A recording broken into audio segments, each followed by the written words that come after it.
हमारे साथ वरिष्ठ पत्रकार विजय उपाध्याय जी भी हैं। सर, ये जो अभी फिलहाल अपने अपने खेमे को बदलने की बात चल रही है, 6 लोग अभी सपा में आए, 4 एमएलसी भाजपा में चले गए, ये जो पूरा क्रम चल रहा है, इससे सियासी लड़ाई में कितना फर्क पड़ेगा? फर्क पड़ेगा भी या नहीं पड़ेगा? जनता भी चीज समझती है।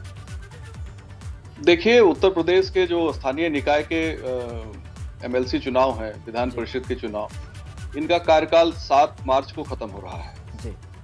तो जो बहुत से जो बदलाव अभी आज हुए हैं और आगे होंगे, उसके पीछे ये विधान परिषद के चुनाव हैं और सत्ता में रह के ये चुनाव जीतना आसान होता है और अपना वर्चस्व बनाए रखना बड़ा आसान होता है जी। तो इस पे एक कारण तो ये हो रहा है। दूसरा कारण दुर्गा शक्ति नागपाल का मसला आपको याद होगा, जिस व्यक्ति के मुद्दे को लेके बीजेपी ने उत्तर प्रदेश में बहुत ज्यादा समाजवादी पार्टी की सरकार में आलोचना की थी, वो आज भारतीय जनता पार्टी में आ गए जी। तो ये जो चीजें हैं, ये चुनाव के पहले होती ही हैं। जो मजबूत किस्म के राजनेता होते हैं, उनको मजबूती हर हालत में चाहिए होती है। तो एक तो इसका संकेत ये है कि भाजपा का कमबैक ये लोग देख रहे हैं और उन्हें लग रहा है कि बीजेपी के सहारे हम रह के बेहतर हमारा राजनीतिक भविष्य होगा जी। दूसरा, इसमें एक ट्रेंड मुझे दिखाई दे रहा है कि एक खास किस्म के नेता भारतीय जनता पार्टी की तरफ जाने के लिए बहुत लालायित हैं और एक दूसरे कुछ ऐसे लोग हैं जो जिनका कंसोलिडेशन हो रहा है समाजवादी पार्टी के फेवर में। जैसे जो ओबीसी नेता हैं, जो खासतौर पे बीएसपी में हैं, वो लोग निकल के सपा में जा रहे हैं।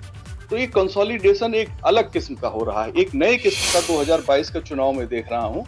मैं कल पूर्वांचल एक्सप्रेसवे के जहां उद्घाटन हुआ था, मैं वहां भी था, मेरा डिस्ट्रिक्ट भी है वो जी। तो वहां पे जो लोगों से मेरी फीडबैक आई वो मैं देख रहा हूँ। प्रधानमंत्री ने जो भाषण दिया वो मैं देख रहा हूँ। जो पिछले दिनों में दल बदल हुए हैं, जो बसपा से सपा की तरफ, कांग्रेस से सपा की तरफ, भाजपा से सपा की तरफ और जो दूसरे दलों से सपा की तरफ से भाजपा की तरफ या और जगहों से जो आ रहे हैं, इसका एक पर्टिकुलर ट्रेंड है और वो काफी विस्तृत बातचीत हो जाएगी अगर उस पर मैं बात करूंगा। बिल्कुल सर। डॉक्टर अनुराग भदौरिया जी, लगातार कोशिशें चल रही हैं, आपके भी दल में कुछ बड़े लोग आए, आपके दल से 4 बड़े लोग चले गए भाजपा में, और इन सब के बीच स्वतंत्र देव सिंह कह रहे हैं कि अखिलेश जी को नींद नहीं आएगी और दयाशंकर जी कह रहे हैं कि अभी नींद हम उड़ाते रहेंगे। तो क्या ये जो चीजें चल रही हैं ये परेशान करती हैं या फिर ये चुनाव में आम चीज है, इससे कोई फर्क नहीं पड़ता आपको? मुझे लगता है कि स्वतंत्र देव सिंह को, अगर हमारी आपकी बहस सुन रहे हैं तो उन्हें तुरंत टीवी ऑन कर लेना चाहिए। उन्हें पता चल जाएगा कि नींद किसकी उड़ेगी। जो हालत आज एक्सप्रेस वे की है, गाजीपुर से लेके लखनऊ के बीच में पैर रखने की जगह नहीं, इतनी भीड़ है, तो नींद किसकी उड़ी है वो आप समझ चुके होंगे। और आपके पास अगर कैमरामैन वहाँ हो तो एक बार व्यू दिखा दीजिए। वो तस्वीर हमने डॉक्टर भदौरिया जी दिखा दी, वो तो आधे घंटे में तस्वीर दिखाई तो आप समझ गए हो कि नींद किसकी उड़ी है। इसलिए हम कहते हैं भारतीय जनता पार्टी घबराई और परेशान है, और घबरा के परेशान होके वो जनता के मुद्दों पे बात नहीं करना चाह रही है। उससे पश्चात जनता के मुद्दों पे बात करेंगे तो करेंगे क्या, इसलिए वो इधर उधर के मुद्दों पे इस तरह के शब्दों का इस्तेमाल करते हैं। नींद हो गई उनकी, अरे भाई आप ये बताओ, नींद तो आपने जनता की उड़ाई दी है महंगाई और बेरोजगारी करके।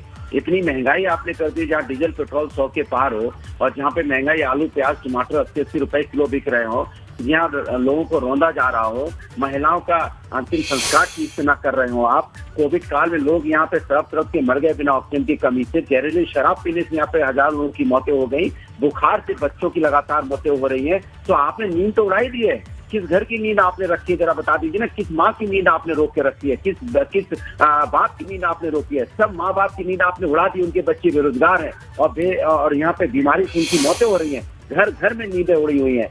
अब लोगों को चैन से सोने की आदत। फिर आप भी अपने आप को छोड़ के क्यों जा रहे हैं भाजपा में? मेरी बात नहीं समझे। वो कौन जा रहे हैं नहीं जा रहे हैं वो भी जानते हैं कि वो आने वाली सपा है।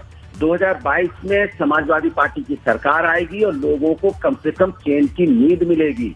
जिन लोगों को, जो हमारी आम जनता है जो जूझ रही है परेशानियों से, उससे कम से कम उन परेशानियों से राहत मिलेगी। इन्होंने तो किसानों की इनकम दोगुनी करने की बात की थी, दोगुनी तो छोड़ो, 600 से ज्यादा किसानों की मौतें हो गई। इससे ज्यादा श्रम की बात हो सकती है क्या? यहाँ तो क्यूटो बनाने वाले थे बनारस को, क्यूटो तो छोड़ो, मॉस्क्यूटो है वहाँ पे जो आपको काट लेंगे तो कहो डेंगू हो जाए। ये तो कहे थे सड़कें बनाने का, सड़क में गड्ढा है क्या?